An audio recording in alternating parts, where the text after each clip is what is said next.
ഉള്ള സുഹൃത്തുക്കളെ എല്ലാവർക്കും നമസ്കാരം. ഇൻഫോ മീഡിയ വ്ളോഗിൻ്റെ പുതിയൊരു വീഡിയോയിലേക്ക് എല്ലാവർക്കും സ്വാഗതം. നമ്മുടെ സംസ്ഥാനത്ത് സാമൂഹ്യ സുരക്ഷാ ക്ഷേമ പെൻഷനൊക്കെ വാങ്ങിക്കുന്ന എല്ലാ ആളുകളും കണ്ടിരിക്കേണ്ട വളരെ പ്രധാനപ്പെട്ട ചില അറിയിപ്പുകൾ ഇന്നത്തെ വീഡിയോയിലൂടെ ഷെയർ ചെയ്ത് തരികയാണ്. എല്ലാവരും വീഡിയോ പൂർണ്ണമായും തന്നെ കാണുക, വീഡിയോ ലൈക്ക് ചെയ്തുകൊണ്ട് കാണുക. ഫേസ്ബുക്ക് വഴി ഈ ഒരു വീഡിയോ കാണുന്ന സുഹൃത്തുക്കൾ തീർച്ചയായിട്ടും നമ്മുടെ ഫേസ്ബുക്ക് പേജ് കൂടി ഒന്ന് ഫോളോ ചെയ്യുക. ചാനൽ ആദ്യമായിട്ട് കാണുന്നവർ തീർച്ചയായിട്ടും നമ്മുടെ ചാനൽ ഒന്ന് സബ്സ്ക്രൈബ് ചെയ്യാനും മറക്കരുത്. വീഡിയോ ലൈക്ക് ചെയ്യാൻ പ്രത്യേകം ശ്രദ്ധിക്കുക. നമുക്ക് നോക്കാം. നമ്മുടെ സംസ്ഥാനത്ത് സാമൂഹ്യ സുരക്ഷാ ക്ഷേമ പെൻഷൻ 25-ാം തീയതി വിതരണം ചെയ്യുമെന്ന് മുൻപ് നമ്മുടെ ധനകാര്യമന്ത്രി പറഞ്ഞിരുന്നു. പക്ഷേ ഇലക്ഷൻ അടുത്തപ്പോഴത്തേന് വീണ്ടും ചങ്കരൻ തെങ്ങിൽ തങ്ങനെ എന്ന് പറയുന്ന സാഹചര്യമാണ്. ഇപ്പോൾ ഈ മാസം 30-ാം തീയതി കഴിയുമ്പോഴത്തേന് 2 മാസത്തുക ഒരുമിച്ച് വിതരണം ചെയ്യുമെന്നാണ് സംസ്ഥാന സർക്കാർ അറിയിച്ചിരിക്കുന്നത്. ഇത് DBT സെല്ല് മുഖേന അറിയിക്കുകയും ചെയ്തിട്ടുണ്ട്. നമ്മുടെ ചാനൽ വഴിയാണ് ഈ ഒരു കാര്യം ആദ്യമായിട്ട് കേരളത്തിലെ ജനങ്ങളിലേക്ക് എത്തിയത് എന്നുള്ളത് വളരെ വ്യത്യാസപ്പെട്ട ഒരു കാര്യമാണ്. മറ്റ് ഒരു ചാനലുകളും ഈ ഒരു കാര്യങ്ങൾ നിങ്ങളിലേക്ക് എത്തിച്ചിരുന്നില്ല. നമ്മളാണ് ആദ്യമായി ഈ ഒരു കാര്യം നിങ്ങളിലേക്ക് എത്തിച്ചത്. അപ്പോൾ നമ്മൾ ശ്രദ്ധിക്കേണ്ട ഏറ്റവും പ്രധാനപ്പെട്ട കാര്യമാണ് ഈ അടുത്ത നിയമസഭാ ഇലക്ഷൻ വരികയാണ്. ഈ നിയമസഭാ ഇലക്ഷനോട് അടുത്ത് നിൽക്കുന്ന സമയത്തെങ്കിലും പറഞ്ഞിരിക്കുന്ന സമയത്ത് ആ ഒരു കാര്യങ്ങൾ പാലിക്കുക എന്നുള്ളത് സാമാന്യ മര്യാദയാണ്. മാത്രമല്ല വിരൽ തുമ്പിൽ അടുത്ത വിധി എന്നുള്ള രീതിയിൽ നിൽക്കുന്ന സമയത്ത് പറഞ്ഞ സമയത്ത് തുക എത്തുകയാണ് എന്നുണ്ടെങ്കിൽ സാധാരണക്കാരായിട്ടുള്ള ജനങ്ങൾക്ക്, ഇത് കാത്തിരുന്ന ആളുകൾക്ക് ചിലപ്പോൾ 2-3 ദിവസം വരെ ഒരാഴ്ചത്തെ വ്യത്യാസമേ വരുള്ളൂ. 2 ഗഡു തുക ഒരുമിച്ച് ലഭിക്കുകയും ചെയ്യും. അതായത് 4000 രൂപ ഒരുമിച്ച് ലഭിക്കുകയും ചെയ്യും 31-ാം തീയതി ആകുമ്പോൾ. പക്ഷേ നമ്മൾ പറഞ്ഞിരിക്കുന്ന ആ ഒരു സമയത്തിനുള്ളിൽ ആ ഒരു തുക വിതരണം ചെയ്യുക എന്നുള്ളത്, അത് പ്രത്യേകിച്ച് ഇലക്ഷൻ എടുത്തിരിക്കുന്ന സമയത്ത് ഏതൊരു ഗവൺമെൻറ്റും ചെയ്യേണ്ട അല്ലെങ്കിൽ ശ്രദ്ധിക്കേണ്ട കാര്യം തന്നെയായിരുന്നു.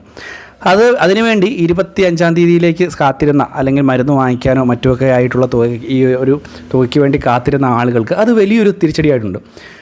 നമ്മൾ പല ആളുകളും ഇലക്ഷൻ്റെ സമയത്ത് പോലും ഇങ്ങനെയൊക്കെ നടപടികൾ ഗവൺമെൻറ്റിൻ്റെ ഭാഗത്തുനിന്നുണ്ടാകുമ്പോൾ സാധാരണ ജനങ്ങൾ ചിന്തിക്കുന്നത് എങ്ങനെ വീണ്ടും നമുക്ക് ഈ ഒരു കാര്യം കറക്റ്റായിട്ട് ഇലക്ഷൻ എടുത്തിരിക്കുന്ന സമയത്ത് പോലും കറക്റ്റായിട്ട് ചെയ്യുന്നില്ല എന്നുള്ളത് സാധാരണ ജനങ്ങൾ ശ്രദ്ധിക്കുന്ന കാര്യമാണ്.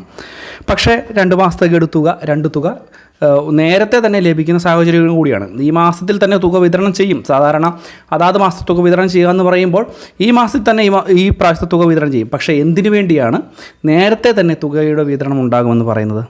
25-ാം തീയതി വിതരണം ഉണ്ടാകുമെന്ന് പറയുന്നു. അതിനുശേഷം അത് 30-ാം തീയതി അല്ലെങ്കിൽ 31-ാം തീയതിയിലേക്ക് മാറ്റുന്നു.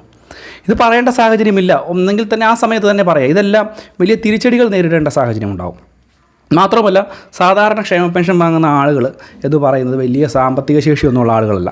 ഈ ഒരു തുകയൊക്കെ മുൻകൂട്ടി കണ്ടുകൊണ്ട് 2000 രൂപ എന്ന് പറഞ്ഞത് ഈ ഒരു ഗവൺമെൻറ് ഉയർത്തിക്കൊണ്ട് വന്ന 2000 രൂപ തള്ളിക്കളയാനും പറ്റത്തില്ല. കാരണം വലിയ കാര്യമാണ്. 800 രൂപയായിരുന്നു മുൻപ് കൊടുത്തുകൊണ്ടിരുന്നത്. 600 രൂപയായിരുന്നു കൊടുത്തുകൊണ്ടിരുന്നത്. അത് 18 മാസത്തെ കുടിശ്ശികയും ഉണ്ടായിരുന്നു മുൻപത്തെ കാലഘട്ടത്തിൽ. അതിനുശേഷം ഘട്ടം ഘട്ടമായി 10 വർഷം കൊണ്ട് 2000 രൂപയിലേക്ക് തുക എത്തിച്ചിട്ടുമുണ്ട്. എന്തുതന്നെയായാലും പറഞ്ഞിരിക്കുന്ന സമയത്ത് തുക വിതരണം ചെയ്യാനൂടെയുള്ള ഒരു ശ്രദ്ധ സർക്കാർ ശ്രദ്ധിക്കേണ്ടതായിരുന്നു, അല്ലെങ്കിൽ ഈ ഒരു കാര്യം പരിഗണിക്കേണ്ടതായിരുന്നു എന്നുള്ള കാര്യം പ്രത്യേകം ഒന്ന് ശ്രദ്ധിക്കേണ്ടതാണ്.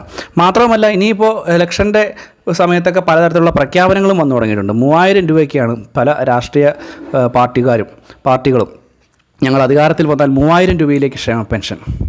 പക്ഷേ കേരളത്തിൻ്റെ സാമ്പത്തിക സ്ഥിതി കൂടി കണ്ടുകൊണ്ട് വേണം ഇങ്ങനെയുള്ള പ്രഖ്യാപനങ്ങൾ കൂടി നടത്തുവാനെന്നുള്ളത് തീർച്ചയായിട്ടും ഒന്ന് മനസ്സിലാക്കേണ്ടതാണ്.